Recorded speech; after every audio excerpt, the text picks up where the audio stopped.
একটা শব্দ আছে, পরিস্থিতি। অনেক মানুষের মুখে আমরা এই শব্দ শুনি। জীবনে যখন অসফল হই, দুঃখ আসে, সংকট আসে, কোনো বিপদ ঘনিয়ে আসে, তখন সমস্ত দোষ আমরা পরিস্থিতির ওপর চাপিয়ে দিই। আর দেখতে গেলে কোথাও না কোথাও ঠিকই করি। এই পরিস্থিতি প্রত্যেক দিনের মতো পাল্টাতে থাকে, কিন্তু এই দিন, এই রাত, এমন কেউ আছেন যিনি এর উপরেও নিয়ন্ত্রণ সাধন করেন, আর তিনি হলেন সূর্য। ঠিক সেই রকমই আমাদের জীবনেও সূর্য হলো এই মন। যদি এই মনের উপর আমরা নিয়ন্ত্রণ করতে পারি, তাহলে আমরা জীবনকেও নিয়ন্ত্রণ করতে পারব। প্রথমে এই মনের রাজা হয়ে উঠতে হবে। তাই মনে রাখবেন, যদি মন দুর্বল হয়, তাহলে পরিস্থিতি আমাদের সমস্যা বলে মনে হবে। এই মন যদি স্থির হয়, পরিস্থিতি প্রতিস্পর্ধা বলে মনে হবে। আর এই মন যদি শক্তিশালী হয়ে ওঠে, তাহলে যে কোনো পরিস্থিতি আপনার কাছে একটা সুযোগ মাত্র।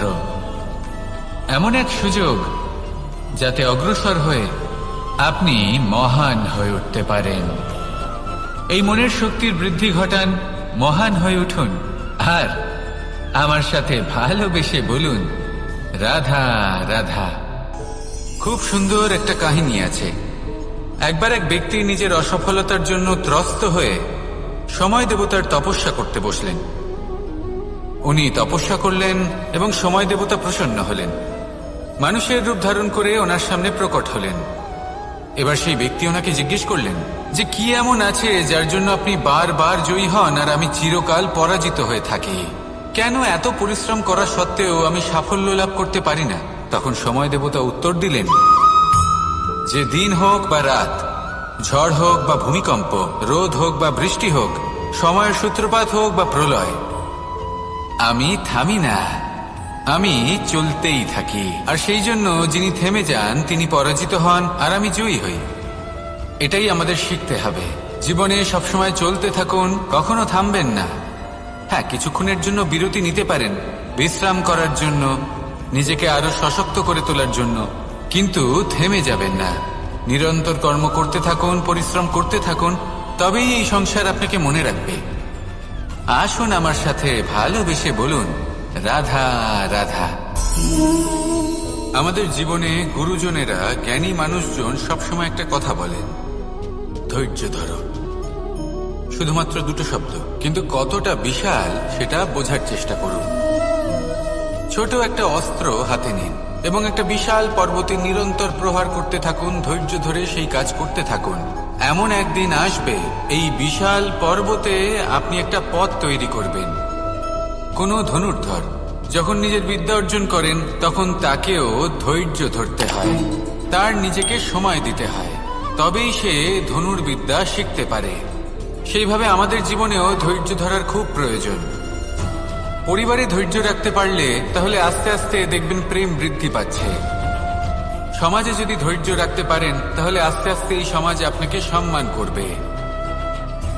যদি নিজের জীবনে ধৈর্য রাখতে পারেন, তাহলে নিজে থেকেই আত্মবিশ্বাস বাড়বে, নিজের বিকাশ হবে। জীবনে সবই সম্ভব যদি ধৈর্য রাখতে পারেন। হয়তো আস্তে আস্তে হবে, কিন্তু হবে অবশ্যই। শুধু ধৈর্য রাখুন, কারণ ধৈর্যই সব থেকে বড় পুঁজি। আসুন আর আমার সাথে ভালোবেসে বলুন, রাধা রাধা। আমাদের জীবনে যখনই আমরা কোনো বড় দায়িত্বের সম্মুখীন হই, তখন আমরা তার থেকে দূরে পালাই, আর এই অজুহাত দিই যে না না, এত বেশি ভার বহন করার যোগ্যতা আমার নেই, আমি করতেই পারবো না। দেখুন, এই সংসারে ভিন্ন ভিন্ন ধরনের গাছ আছে, ছোট গাছ, বড় গাছ, কিন্তু বটগাছের মতো বড় এবং নিবিড় গাছ আর একটাও নেই। সে নিঃস্বার্থভাবে এই সংসারকে সেবা করে যায়, ছায়া প্রদান করে, শীতলতা প্রদান করে। আর যখন এমন সময় আসে যখন তার ওপর বোঝা অত্যন্ত বেড়ে যায়, সে কিন্তু কোনোভাবেই ভেঙে পড়ে না। তখন সে নিজের নিঃস্বার্থ কর্মের ফল লাভ করে, সেই নিঃস্বার্থ কর্ম যা সে করেছে। তার দেহ থেকে ছোট ছোট ঝুড়ি বার হয় এবং তা কাণ্ডের আকার ধারণ করে। সেই কাণ্ড মাটির কাছে পৌঁছয় এবং তারপর তা বটগাছের সহায়ক হয়ে ওঠে। সে ভেঙে পড়ে যায় না। এইভাবে আপনিও জীবনে নিঃস্বার্থভাবে সবার সেবা করুন, ভালোবাসুন, সবাইকে সাহায্য করুন। যেদিন আপনার ওপর বোঝা অত্যন্ত বেড়ে যাবে, সেদিন এই সব মানুষ আপনাকে সাহায্য করার জন্য আসবেন, আপনার শক্তি হয়ে উঠবেন, আর আপনি বটগাছের মতোই মহান এবং বিশাল হয়ে উঠবেন। আসুন আর আমার সাথে ভালোবেসে বলুন, রাধা রাধা। মানুষ তার জীবনে দুই ধরনের পরিস্থিতিকে খুব ভয় পায়। এক, কোনো কারণবশত কারোর সামনে নত হওয়া। দুই, কোনো কারণে নিজের চরিত্র থেকে, নিজের মূল্যবোধ থেকে বিচ্যুত হওয়া। এবার কেন হয় এরকম যে কথায় কথায় কারোর সামনে নত হতে হয়? কেন বারংবার নিজের চরিত্র থেকে চ্যুত হতে হয়? এরকম কেন হয়? এটা তখনই হয় যখন আমাদের শিক্ষা এবং মূল্যবোধের অভাব থাকে। যদি মানুষের মধ্যে প্রকৃত শিক্ষা থাকে, তাহলে এই সংসারে কোনো সময় এবং কারোর সামনেই নত হওয়ার কোনো প্রয়োজন নেই। যদি মানুষের মধ্যে মূল্যবোধ থাকে, তাহলে তাকে নিজের মূল্যবোধ বা চরিত্র থেকে বিচ্যুত হতে হয় না, তা সে যাই হয়ে যাক না কেন। কোনো বালককে যদি জন্ম থেকেই সুশিক্ষার অধিকারী করা হয়, শিক্ষিত করা হয়, মূল্যবোধের অধিকারী করা হয়, তবে সে এই সংসারে এমন কর্ম করবে যাতে সে নিজেকে, নিজের পরিবারকে, সমগ্র সমাজকে গর্বিত করতে পারে। শিক্ষা লাভ করুন, মূল্যবোধ লাভ করুন এবং আমার সাথে ভালোবেসে বলুন, রাধা রাধা। আমাদের সকলের জীবনে একটা লক্ষ্য থাকে যেটা আমরা লাভ করতে চাই। ঠিক যেন একটা প্রতিস্পর্ধা বিদ্যমান যে কে সব থেকে আগে নিজের লক্ষ্যে পৌঁছতে পারবে। আর সেই জন্য আমরা সকলেই খুব তাড়াতাড়ি এগোতে চেষ্টা করি, বড় এবং দীর্ঘ পদক্ষেপ ফেলি যাতে তাড়াতাড়ি নিজের লক্ষ্যে পৌঁছতে পারি। কিন্তু এক অত্যন্ত গুরুত্বপূর্ণ বিষয় আছে, সবসময় লক্ষ্য সামনে থাকবে না, কখনো কখনো তা খুঁজতে হয়। এই যাত্রা খুব কঠিন হতে পারে, আর ঠিক এই কারণেই সবসময় দ্রুত গতিতে চলা বা তাড়াতাড়ি পথে চলা সেটা আবশ্যক নয়। তার থেকেও বেশি গুরুত্বপূর্ণ হলো ভেবেচিন্তে তারপর পথ চলা। যদি ভেবেচিন্তে পদক্ষেপ ফেলেন, চলতে পারেন, তাহলে সেটাই সর্বশ্রেষ্ঠ পদক্ষেপ। কখন কোন দিকে যেতে হবে, কখন কোথায় দিক পাল্টানো যাবে না, কখন গতি বেশি রাখতে হবে, কখন কম, কখন থামবো, কখন চলবো, এই সব কিছুর বিষয়ে জ্ঞান অত্যন্ত গুরুত্বপূর্ণ এবং ভেবে চিন্তে চলতেই হবে। সেই জন্য শুধু তীব্র গতিতে সামনে এগোলে চলবে না, ভাবনা চিন্তা করে এগোতে হবে। আসুন আমার সাথে ভালোবেসে বলুন, রাধা রাধা। কখনো কোনো প্রজাপতিকে উড়তে দেখেছেন? কি সুন্দর উড়ে বেড়ায় সে, এক ফুল থেকে অন্য ফুলে, এক পাতা থেকে অন্য পাতার ওপর। কিন্তু সে কিভাবে উড়তে শেখে কখনো ভেবেছেন? জন্ম থেকেই কিন্তু প্রজাপতির ডানা থাকে না, ও কিন্তু ছোট্ট একটা ডিমের আকারে জন্ম লাভ করে। তারপর সেই ডিমটি ভেঙে একটি কীট বাইরে আসে। আস্তে আস্তে সে বড় হয়, ওর শক্তি বৃদ্ধি পায়। তারপর সে সেই কীট দশা ত্যাগ করে নিজের ডানাগুলি মেলে। এই প্রক্রিয়া তার কাছে সরল নয়, অত্যন্ত যন্ত্রণাদায়ক প্রক্রিয়া, কিন্তু সে সেই যন্ত্রণা মেনে নেয়। আর তারপর আস্তে আস্তে সে উড়তে শেখে। শুধুমাত্র আকাশে উড়ে বেড়ায় তা নয়, আমাদের মনের মাঝে উড়ে বেড়ায়। এবার এই ডিম থেকে প্রজাপতি হয়ে ওঠার যে যাত্রা, এটা যতটা কঠিন, ততটাই কঠিন হয় এই সংসারে শ্রেষ্ঠ কর্ম করা, ততটাই কঠিন হয় এই সংসারে মহান হয়ে ওঠা। সেই জন্য প্রয়োজনীয় প্রচেষ্টা এবং সময়। নিরন্তর প্রচেষ্টা করতে থাকুন, পর্যাপ্ত সময় নিন এবং আপনি নিজেকে এই আকাশে উড়ন্ত অবস্থায় পাবেন।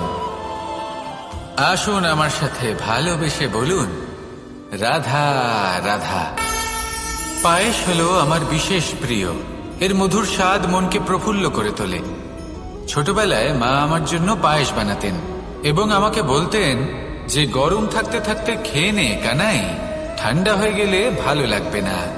কিন্তু আমিও দুষ্টু ছিলাম, ঠান্ডা হওয়া পর্যন্ত অপেক্ষা করতাম, আর ঠান্ডা হয়ে যাবার পরে মার কাছে যেতাম আর ওনাকে বলতাম যে মা, পায়েস তো ঠান্ডা হয়ে গেছে, এটা গরম করে দিন। তখন মা হাসতেন আর বলতেন যে পায়েস না হয় আমি আবার গরম করে দেব কানাই, কিন্তু এর মধুর স্বাদ, সেই মিষ্টত্ব, সেই সুবাস, সেটা আবার ফিরে আসবে না। কথাটা সত্যি।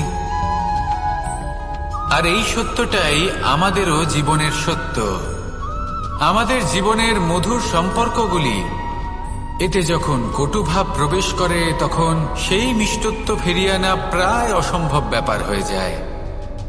আপনি চেষ্টা করে সেই সম্পর্ক ঠিক করতেই পারবেন, তার জন্য অগাধ পরিশ্রম করতে হবে, কিন্তু আবার সেই মিষ্টত্ব কখনো ফিরে আসবে না। সেই জন্য আপনার জীবনের যে মধুর সম্পর্ক আছে, যতটা সম্ভব চেষ্টা করুন তাতে মিষ্টত্ব বজায় রাখতে। কটুভাব আসতে দেবেন না। আসুন আর আমার সাথে মধুর স্বরে বলুন, রাধা রাধা। শব্দ, শব্দ আসলে কি? শুধুই কয়েকটি অক্ষরের সমষ্টি, নাকি আমাদের বাণী?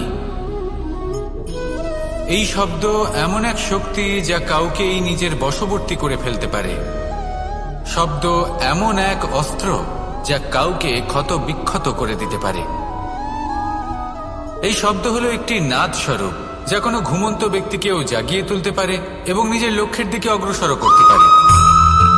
শব্দে এত শক্তি আছে যে কারোর মনে এতটা আঘাত দিতে পারে যে সে হয়তো জীবনে আর কখনো এগোতেই পারল না। তাহলে এই শব্দের প্রয়োগ খুব ভেবে চিন্তে করবেন। এবং এই শব্দের মতোই হলো নীরবতা। অনেক সময় এই নীরবতা আমাদের সহায়ক হয়ে ওঠে, অনেক সময় এটা আমাদের অনুশোচনাকে অনেক বেশি বাড়িয়ে তুলতে পারে। ভীষ্ম পিতামহ, অঙ্গরাজ কর্ণ, যখন দ্রৌপদীর বস্ত্রহরণ হচ্ছিল তখন এনারা নীরব ছিলেন। দুর্যোধনের বিরোধিতা করেননি, ওকে বাধা দেননি। আর তারপর কি হলো সেটা আপনারা সকলে জানেন। দেখতে গেলে নীরবতা চুপ করে থাকা, কিন্তু যদি কোনো দুষ্টের সামনে চুপ করে থাকেন, যদি তার বিরোধিতা না করতে পারেন, তাহলে এই নীরবতাই অনেক বড় পাপের আকার ধারণ করে। মনে রাখবেন আর আমার সাথে ভালোবেসে বলবেন, রাধা রাধা। আভূষণ, কার না ভালো লাগে এই আভূষণ? আমরা পরিশ্রম করি, ধন অর্জন করি আর আভূষণ কিনে থাকি, কখনো নিজের জন্য, কখনো বা তাদের জন্য যাকে আমরা ভালোবাসি, বা তাদের জন্য যাকে আমরা সম্মান করি। হয়তো সেই জন্যই সীতা চূড়ামণি ধারণ করেছিলেন এবং আমি সামন্তকমণি। কিন্তু এটাই কি সেই প্রকৃত আভূষণ যা আপনার মূল্য বৃদ্ধি করে? না। শ্রীরামের আভূষণ হলো ওনার নম্র ভদ্র ব্যবহার। মাতা সীতার আভূষণ হলো ওনার সততা, ওনার নিষ্ঠা, ওনার ত্যাগ। অর্জুনের আভূষণ ছিল ওনার একাগ্রতা। রাধার আভূষণ ওনার প্রেম। এই আভূষণ কোথাও নেই, আপনার মনে আছে। যদি আপনার মনে মিষ্টতা থাকে, তা শান্ত হয়, তাতে সততা থাকে, নিষ্ঠা থাকে এবং প্রেম থাকে, তাহলে আপনার অন্য আর কোনো আভূষণের কোনো প্রয়োজন নেই। আপনি যতই ভিড়ের মাঝে থাকুন, আপনার ঔজ্জ্বল্য চোখে পড়বে। আসুন আর আমার সাথে ভালোবেসে বলুন, রাধা রাধা। এই সংসারের সবথেকে বড় সত্যি হলো জন্ম এবং মৃত্যু, কিন্তু আরো বড় একটা সত্য আছে, মিত্র এবং শত্রু, যা আমাদের সকলের জীবনে থাকে। মিত্র সে যে আমাদের সঙ্গ দেয় এবং সংসারের সবথেকে উঁচু শিখরে আমাদের নিয়ে যায়, এবং শত্রু সে যে যে কোনো মুহূর্তে যে কোনো শিখর থেকে আমাদের নিচে ফেলে দিতে পারে। এবার বিচিত্র ব্যাপার হলো এটাই যে আমরা নিজেরাই এদের সাথে নিয়ে চলি, নিজেরাই এদের পালন করি। তা কি করে? প্রথমে বুঝুন এই মিত্র এবং শত্রু কারা। আপনার নিজের মন, আর কেউ নয়। এই মনই হলো মিত্র। যখন তাতে ভারসাম্য বজায় থাকে, তা নিয়ন্ত্রিত থাকে, তা পবিত্র হয়। কিন্তু যদি এই মন অনিয়ন্ত্রিত হয়ে পড়ে, যদি আপনাকে সে নিয়ন্ত্রণ করতে শুরু করে, তখন সেই আপনার সবথেকে বড় শত্রু হয়। সেই জন্য এই মনের ওপর নিয়ন্ত্রণ রাখতে শিখুন, এতে ভারসাম্য বজায় রাখতে শিখুন। তাহলে আপনি এমন এক বন্ধুকে পাবেন যে আপনাকে এই সংসারের শিখরে পৌঁছে দেবে। আসুন আমার সাথে ভালোবেসে বলুন, রাধা রাধা। ঈশ্বর আসলে কে? সংসারের বেশিরভাগ মানুষের কাছে ঈশ্বর হলেন এই সংসারের রচয়িতা, পালনকর্তা। কারোর কাছে উনি জ্ঞাতা, কারোর কাছে উনি হলেন আস্থার প্রতীক, আবার কারোর জন্য শুধুমাত্র অন্ধ বিশ্বাস। কিন্তু এই ঈশ্বর কি কোনো শরীর, নাকি একটা বোধ, নাকি শুধুই শ্রদ্ধা? ঈশ্বর হলেন তিনি যিনি হলেন আপনার ইষ্ট। সেই জন্যই তো গুরু, মাতা, পিতা এনাদেরও ঈশ্বরই বলা হয়েছে। যাদেরকে আমরা ঈশ্বর বলে মনে করি, যারা আমাদের ইষ্ট, তারা আমাদের একটি পথ দেখান, একটি দিকে চালিত করেন। সেই পথে চলে আপনি শুভ কর্ম করতে পারেন। আর যখন কোনো ব্যক্তি তার ঈশ্বরের আদেশ পালন করেন, তখন সে নিজে থেকেই শুভ পথে অগ্রসর হয়ে যান। বেশ কয়েকজন মানুষ ঈশ্বরের ওপর আস্থা রাখেন এবং ভাবেন যে অনুচিত কোনো কাজ করা উচিত নয়, ঈশ্বর দেখছেন। ওনারা ভয় পান যে কোনো অনুচিত কর্ম করলে কে জানে তার পরিণাম কি হবে। এমন অনেক ব্যক্তি রয়েছেন যারা ঈশ্বরকে বিশ্বাস করেন এবং জানেন যে ঈশ্বর তাদেরকে দেখছেন, তাই যে যে শুভ কর্ম ওনারা করেছেন তার ফল তারা অবশ্যই পাবেন। এবার আপনি ভয় পেয়ে ঈশ্বরকে বিশ্বাস করবেন, নাকি বিশ্বাসের দ্বারা ঈশ্বরকে বিশ্বাস করবেন, সেই সিদ্ধান্ত আপনারই।